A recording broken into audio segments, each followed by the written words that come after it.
Welcome to the Babies in Business Podcast.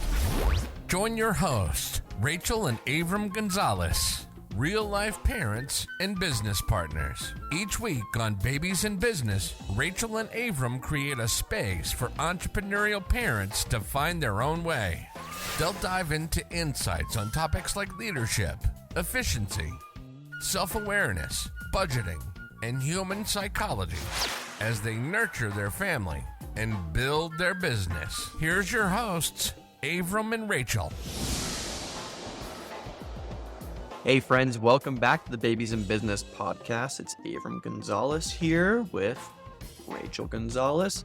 Might also hear Zuna, our French bulldog, snoring in the background. It's a beautiful Friday here, batching a bunch of podcasts. And we wanted to talk to you today about a month of meal planning in 30 minutes. This is like Rachel's love language. We had some serious problems here at the house for a while.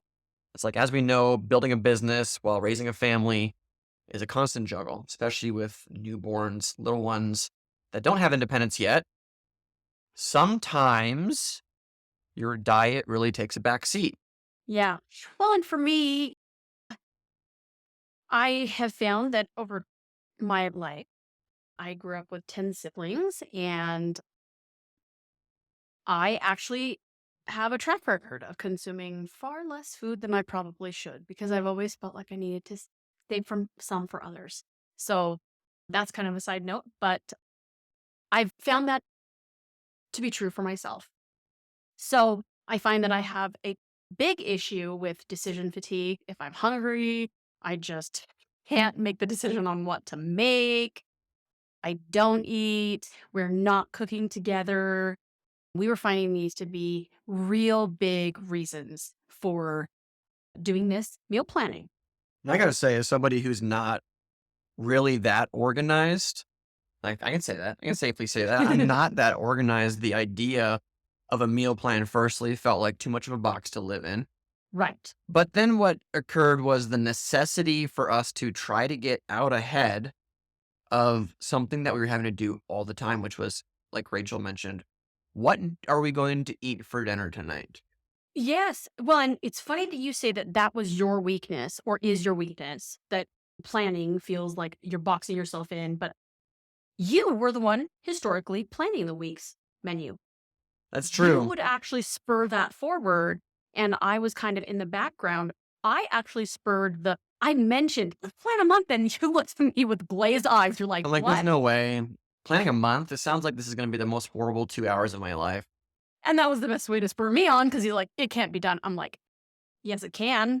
So I sat down and I took some time to get it done. And I thought I came up with a brilliant way to just simply come along with what we're already doing, but support it a little bit with variety, but also stability. Flexibility. Yep. We would have grand plans in the past without too much actual planning. I'm going to share with you what we did today. Also, by the way, we're going to apply this to business at the end. We took this Yeah. exact system that we made for meal planning and actually helped a client of ours blow out an entire year's promotional calendar in like 15 minutes. Yeah. Which is pretty wild. So lots of implications here for today's episode. I just remember how much stuff we would throw in the garbage at the end of a couple of weeks because we never got to the recipe. Or something happened that week. There was a stressful thing. We had more meetings than anticipated or planned. Then we weren't here eating together. We just realized that it wasn't happening because we didn't have any real idea or sense of what was going to be cooked. Right. Someone might have planned a meal, but the other person didn't know about it. So if you planned it and I didn't know about it, then when I went to cook something, I didn't know that we had these things to cook. So that was sometimes the problem too. And before our son Lincoln was born, we used to cook together all the time. So this is like one of those things that is really important to us, but we just didn't have a way of making it happen and doing it consistently. So before we get into how we did it, we felt an instant impact that first week. Yeah. We were able to cook together. We felt great about the time that we were spending and what we were eating. And it wasn't boring, but also Lincoln benefit. He loves eating everything that we eat. Whatever we eat, he So wants. he's been very happy with the new changes in the menu.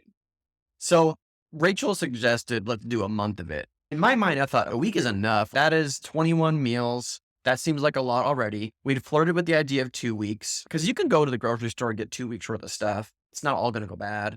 Like, it should be good. And my thought was we need to plan enough so that, like, we're going to be talking in episodes as well, that we want to be ahead of things. If you're behind on stuff, you're never going to be able to really make choices because you're actually bound to, okay, well, we don't have anything tonight. You're going to the store or whatever that might be. Take a look at episode number 11 on batching.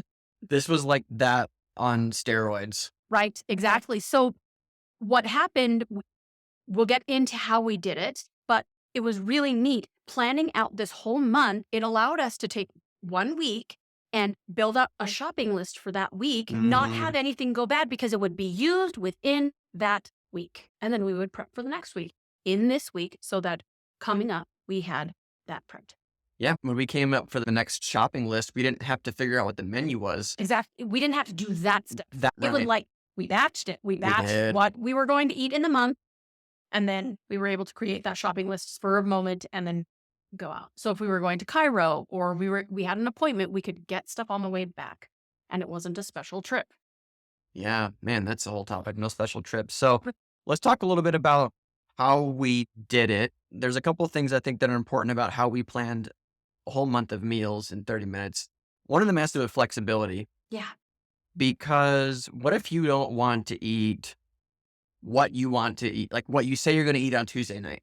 Well, the beauty of what we did is we didn't actually plan per day.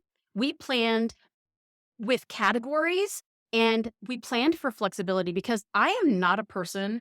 Oh God. I mean, if you're cooking, great. You can tell me what I'm going to eat every day. But if I'm going to be cooking, I might push back.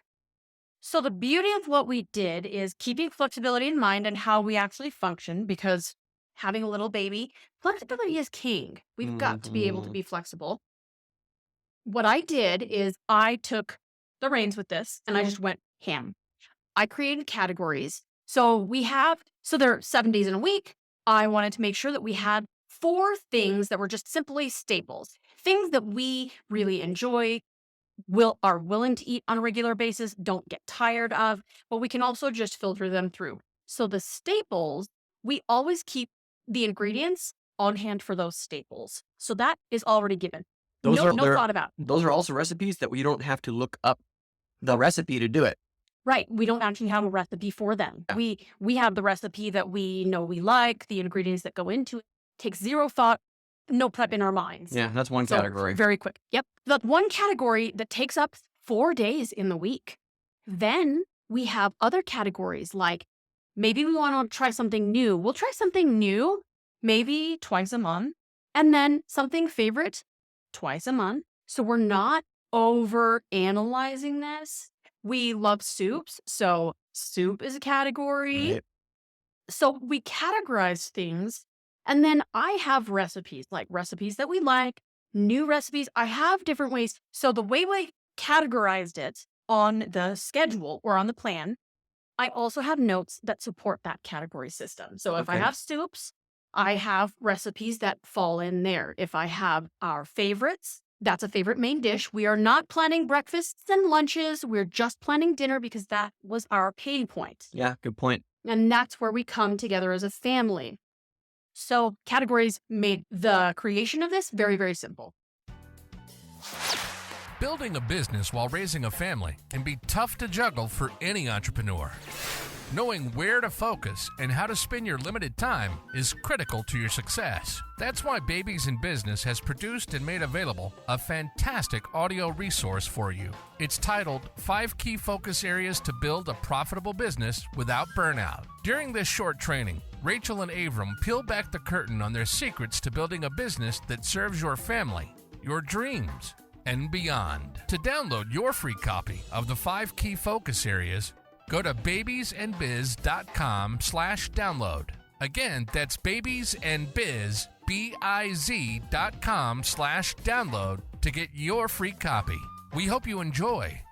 Now, back to the podcast. We would basically have the same breakfast for an entire week. Yep. And we would have more or less the same lunch for an entire week. The other thing that we realized after doing this the first time, so this is like the third month running this now. The other thing we realized is how many leftovers we have as a family of 2 plus 1. So what would happen is we would make some of our favorites and we would have leftovers the next day. Well, what do you think we had for lunch? Right. So it made things easy. So we also talked about being flexible and staples. So the things that we do for breakfast, those are the category of staples. We keep in mind that we need to prepare for breakfast and Right. lunches. And so we have those groceries shopped for, but we don't need to plan for them because we already know what we're eating for breakfast. We might have 2 options. For lunch, we might have 2 options. It That's might it. be a sandwich and soup or something like that. But whatever it is, it's something that works for us. And we don't need to change what's not broken. Yeah. We don't You're right. need- Breakfast and lunch have been so easy. We don't have to think about them ever. Correct. And then dinner is the big event. Right.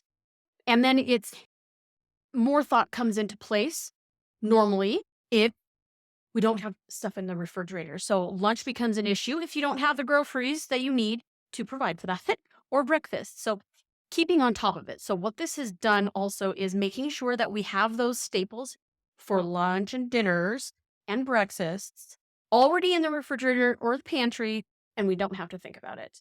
And it can just be super simple to put together. Yeah, it's crazy. So if you saw our whiteboard in the kitchen, essentially what it looks like for each week is there's 2 to 3 quote major items that are dinners, Right.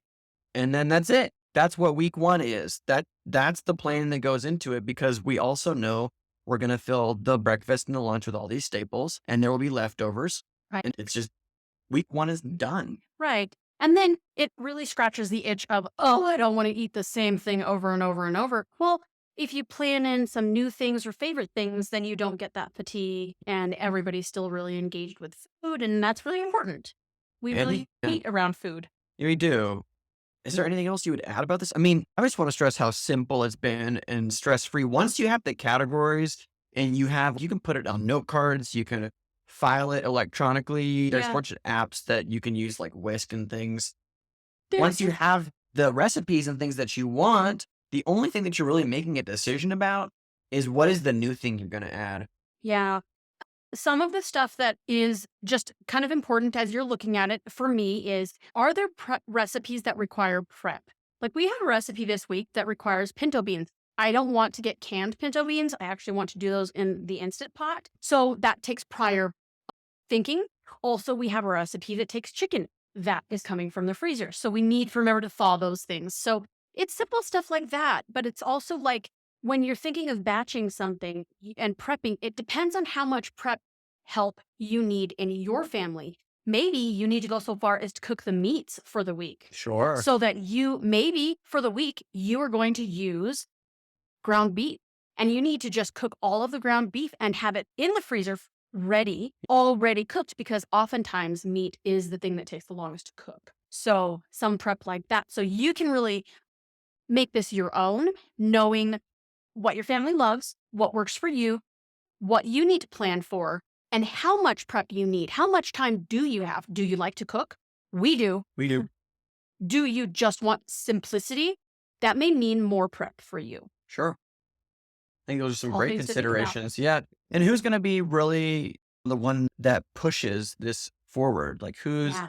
responsibility is it? I think establishing that has also been great. Rachel likes to do this. I helped her with the system and now she just runs it and then I support it.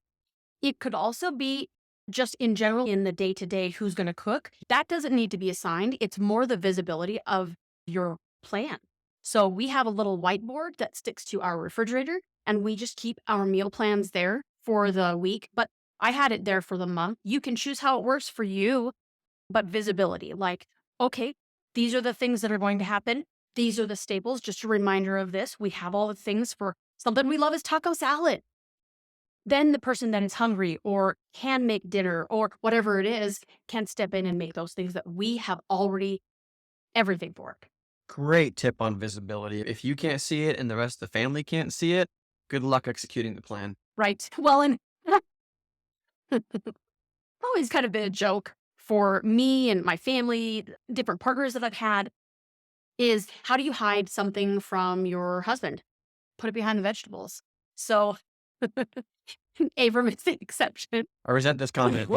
But when I just think of it like my dad would open the refrigerator and he didn't see anything to eat because it's all elements of something that needs to be made. So if we had that visibility on the refrigerator, Abram, you're really good at I like to cooking. cook. You love I have it. no problem when I know what I'm doing and then what to look for and bring together. It's easy. Yeah. So you're the one that will go in and on the recipe or on the menu that we have that's visible for the family, I have it marked. We have this favorite cookbook that we use, and I have it marked which recipe book it is, actually, because we use this so exclusively. Let's tell you about it. It's the Martha Stewart One Pot recipe book. It's amazing. Like everything in there, maybe 2 recipes we've tried we didn't love. The rest have been just fantastic. And it's helped us to get better at cooking. And then we're like, oh, let's change it this way. But we will put the page number on there. And that makes it so that other people can participate instead of having to, it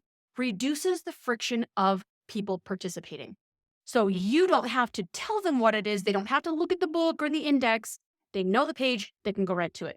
They can see what's there and they can determine what they're going to, because it's going to happen sometime this week. Mm-hmm. Well, I can't believe we've been talking about this for like 15 minutes already. I do want to wrap up with how this relates to the business, because I think it's kind of neat that we made this process and that it became so obvious we could apply this to a client campaign. So I'll make this really quick and brief. We took the idea of categories into this client's yearly promotional plan. What they were struggling with was every single month trying to come up with what is the promotion for the month. I helped them.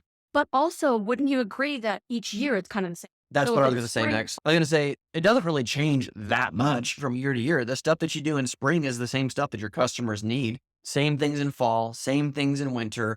It doesn't really change. I was like, why don't we create the schedule that you can reuse again next year? That's a brilliant idea, Abram. Thank you. This is what I get paid to do. So what we did, though, is we attacked it by the seasons. I just asked them, what are things people are calling you about during this time of year? What's happening in March, April, May? And they just started telling me about it. What I realized pretty quickly is that some of the things that were happening in spring also happen in fall. Guess what we didn't have to do? We didn't have to have 2 different promotions for April versus September. It was the same promotion, April and September. That's awesome. Okay. So we just looked at it in terms of categories and figured out what are the problems that their customers are facing during those times. And I said, so when you get to that point, if it's this particular problem versus this one, it's still the same theme. Just follow the exact same theme, plug in whatever it is for that month. Now you don't have to really think about it. Right. I wanted to add something too. A lot of people just overthink stuff. It's like, okay, so what's the code that should go along with this? And really, it is so simple. It's just like categories. Just keep it simple. You do not have to overthink anything. Meal planning, marketing planning, simplicity is really where Your it's at. friend. Simplicity is your friend. That's it for today's episode. We really enjoyed sharing with you our meal planning tips. Hey, if you've got others, we'd certainly love to hear them. I'm sure others that are listening to the podcast would like to hear them as well. Love your feedback. Connect with us on social media at Babies and Biz Pod. That's Instagram, Facebook. That's, I think we even have a TikTok account now. We would just, love to connect with you there. And we'll catch you on the next one. Bye for now. Thanks for tuning in to this week's episode of the Babies in Business podcast. Who do you know that would benefit from hearing this episode? Share it with them and post about it on social media. You can find the show notes for this episode, free downloads, and connect with the rest of the community at babiesandbiz.com. We'll see you next time.